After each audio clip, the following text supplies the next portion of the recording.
Hello, I'm Josh Coleman. I am making a video today to present my technical demonstration assignment for class.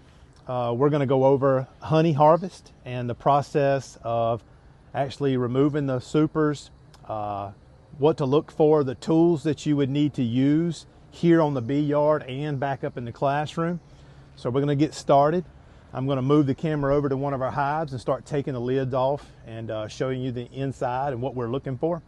But first, before I move over, I want to show you some of the tools that you would need to use here. Now, of course, proper PPE is required, something that would cover your body to keep you from getting stung, especially your face and head area. Gloves is also recommended. One thing to keep in mind when you're dealing with bees is some of the hives are extremely aggressive and some of them are not. A few of our hives here, you actually can open up with just a t-shirt and shorts on and they won't bother you, but they don't produce as much honey. Our hives that are more aggressive tend to need extra smoke and a full covering when it comes to your veil and your head and your hands. Also, we'll be using a hive tool here, and this is just a standard hive tool to help me remove the supers and the frames. I'll demonstrate that in just a few minutes.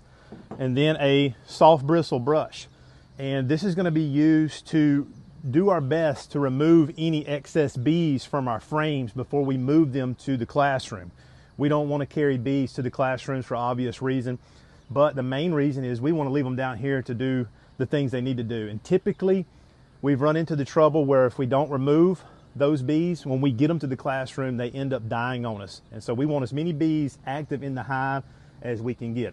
So I'm going to shift the camera over and reposition it and get started. Oh, one other tool. This one here is important. This is our smoker, and I haven't lit it yet, but I will get this going and then shift the camera over and we'll get started. Okay, so we're set up here on one of our hives. The camera is actually sitting on a hive here with two supers on it. And let me do some explaining first about what a super is. So typically, we run a brood box, which is a large box that's on the very bottom. And then the supers, which are medium-sized supers, is what we're pulling for our honey harvest. Each super has 10 frames in it. And what we're looking for is for 80% or more of the frame to be capped with honey. And the reason why we're doing that is if it's less than that, typically you run into moisture issues. And the bees lower the honey down to about 18% before they cap it. So if it's capped, the moisture's good on it. If it's not, then the moisture content is still high and they're not finished doing their job. If moisture gets into your honey, it can cause fermentation and actually will destroy the honey. Even a few drops into a 5-gallon bucket could ruin a whole bucket of honey. So here's what we're going to do first. We're going to pull our top cover off and then our inner lid. And while we're doing that, we're going to give them a little bit of smoke to calm them down. But really what we're trying to do is force them back down into the bottom of the beehive away from us. So let's see if the smoker is still going.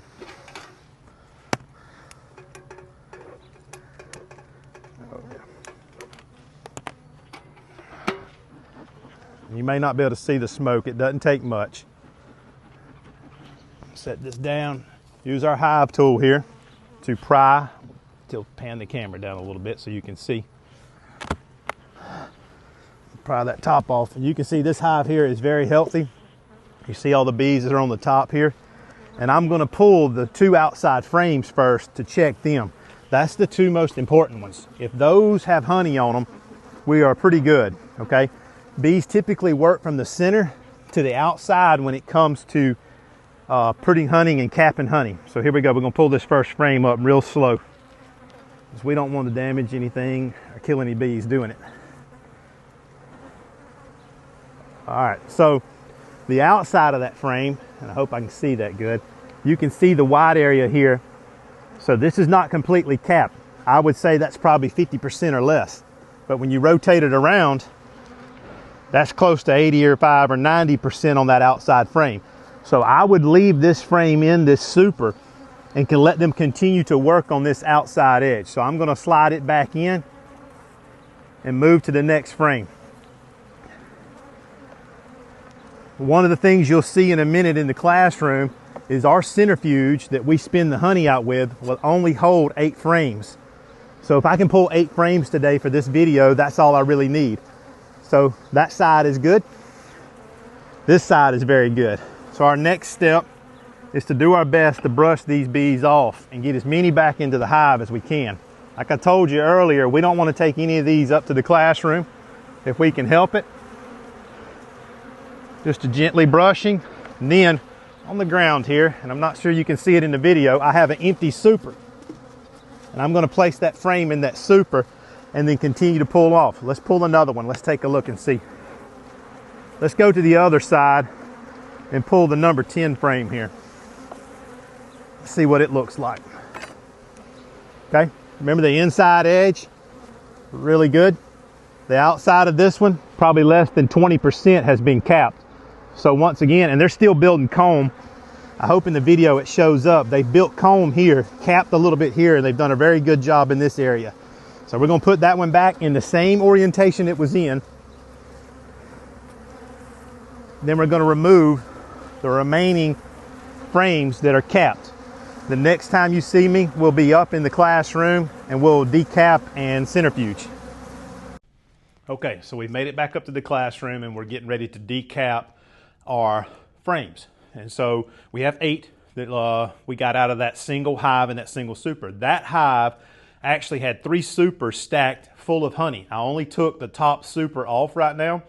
In a few weeks, I'll have students back up here that will help me harvest all the honey off of those 20 hives. So in the classroom, we managed not to bring any bees in. We got a couple tools we're going to use. We're just right here off the screen right here. You can see the top of the centrifuge, and I'll show you that in a minute. Our decapping tool is this one here. So this here has small spikes on it that roll across those frames to poke holes in the caps to allow the honey to come out. There are a couple different ways to decap those frames. You can actually use a knife that slices the top layer of wax off. The pros to this particular tool is it's fast and easy, and it doesn't damage the frames to the point where the bees have to work so hard to rebuild the comb. We actually, and I will, in just a few minutes, once we've centrifuged this, got the honey out of this, I'm going to take this super back out and put back on that hive. We're still in the middle of honey flow here in South Alabama. It's May 30th. We probably still got another month of good honey flow, so they should be able to fill this super back full of honey again, and we'll pull another 30 pounds of honey off of them. Each super, when it's full of honey, weighs roughly 75 to 80 pounds. That's why we chose to go with the small, medium frames, just for ease of transportation, to move it up here to the school. So I'm going to take the camera and reposition it so you can see me decap one of these frames.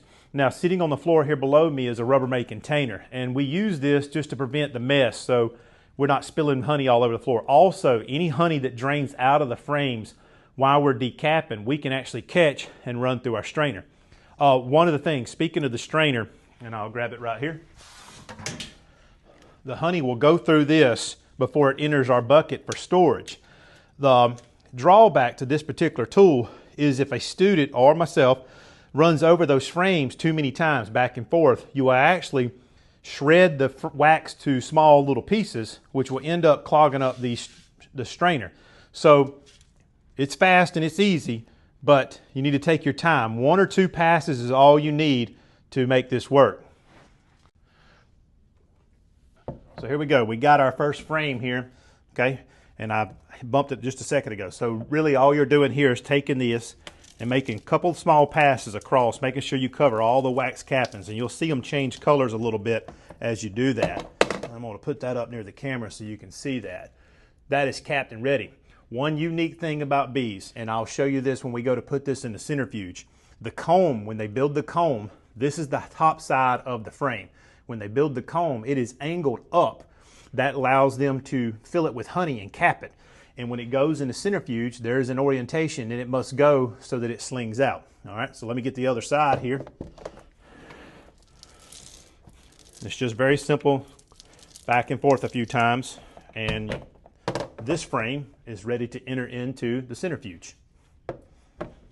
Okay, so the next step is putting our frames into our centrifuge. And this is an 8-frame centrifuge. It will only hold 8 frames at a time. Now, one of the issues we run into here is with 20 hives at the school, we outrun our centrifuge. We actually need something a lot larger and that will hold maybe 20 frames at a time. Remember I talked about orientation here, and you can see the top side of the frame is towards the outside of the centrifuge. That way when you spin this, the honey naturally comes out on its own. So I'm going to get this loaded up, and I'll turn it on and show you how it runs. One of the things you need to be mindful of when you're putting these frames in is you do your best to try to balance this. Frames, typically if they're full of honey, they all weigh nearly the same. But if you get one like I showed you earlier in the video that is got maybe 70 or 80% less capped, it can cause this to be out of balance. Okay, so we got all 8 frames loaded in the centrifuge. We're going to close this lid down and let it start. We're going to start this slow and see how it does. Oh yeah. All right, so then what we're going to do is we're going to let this spin for about 10 to 15 minutes, and then we'll come back and I'll show you how we strain the honey and store it. Okay, so our centrifuge has done its job. It's ran for about 20 minutes. We've extracted all of our honey out, and so now we have our empty frames, and they're ready to go back to the hive so they can be refilled again by the bees. Our next step is to run our honey through a filter process here into a food grade bucket for storage.